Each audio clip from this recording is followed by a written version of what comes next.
rocher, ma lumière et mon sauveur. Je ne crains rien. Il est mon rempart et mon ferme soutien. De qui pourrais-je avoir peur?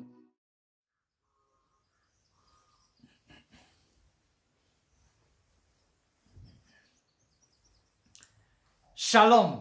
Nous avons aujourd'hui la croquette biblique numéro 164, tirée de Job au chapitre 17, le verset 8. Il y est écrit: les hommes droits en sont stupéfaits et l'innocent se soulève contre l'impie. Job ici croit que si les hommes sages et bons devraient considérer sa situation et voir tout ce qui lui est arrivé, ces hommes sages et bons ne vont pas le condamner comme ses amis l'ont fait. En fait, ces hommes sages et bons vont s'étonner de la profondeur des conseils et des jugements mystérieux de Dieu. Pourquoi Dieu laisse qu'un certain nombre de choses arrivent aux innocents, à ceux qui le craignent? Ces hommes-là vont s'étonner des choix de Dieu souvent. En réalité, dans la Bible, il y a plusieurs passages où les justes envient les méchants, c'est-à-dire qu'ils sont quand même étonnés de ce qui leur arrive pendant que les méchants prospèrent, mais dans le même courant, on voit aussi Dieu qui sans cesse dit aux justes de ne pas envier les méchants. Tenons comme exemple dans le psaume 37, versets 1 à 3, il est dit: ne t'irrite pas contre les méchants, n'envie pas ceux qui font le mal, car ils sont fauchés aussi vite que l'herbe et ils se flétrissent comme le gazon vert. Confie-toi à l'Éternel et pratique le bien, et le pays pour demain et la fidélité pour pâture. Voyez-vous, une personne compatissante, comme ces hommes sages et bons, une personne compatissante ne se moque pas des malades.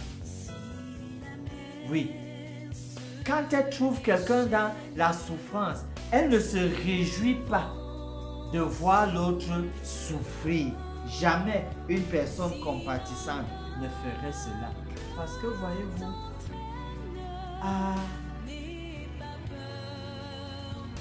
s'occuper ou aider quelqu'un qui est en difficulté, même si la personne avait mal fait dans le passé, c'est quand même une porte pour que cette personne-là puisse se repentir.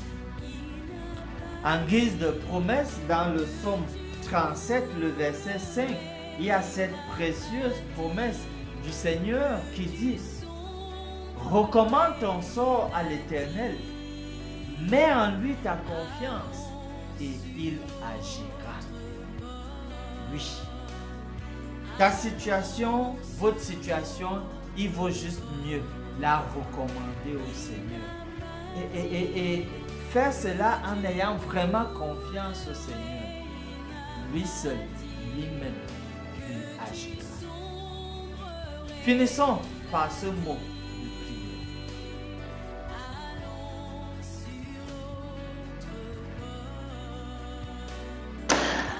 Béni soit ton nom, Dieu grand et puissant.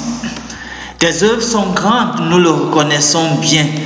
Ce que nous te demandons, c'est la force pour persévérer dans ce qui est bon dans nos vies pour la gloire de ton nom. Nous voulons aussi que tu nous décourages dans ce qui est mauvais, afin que ton témoignage à notre endroit reste continuellement élogieux. Fais cela pour nous. Au nom de Jésus, nous te prions. Amen. Mon âme espère en l'Éternel. Mon âme espère en l'Éternel. Qu'un chant s'élève au Dieu du ciel. Qu'un chant s'élève au Dieu du ciel. Mon âme espère en l'Éternel. Mon âme espère espérons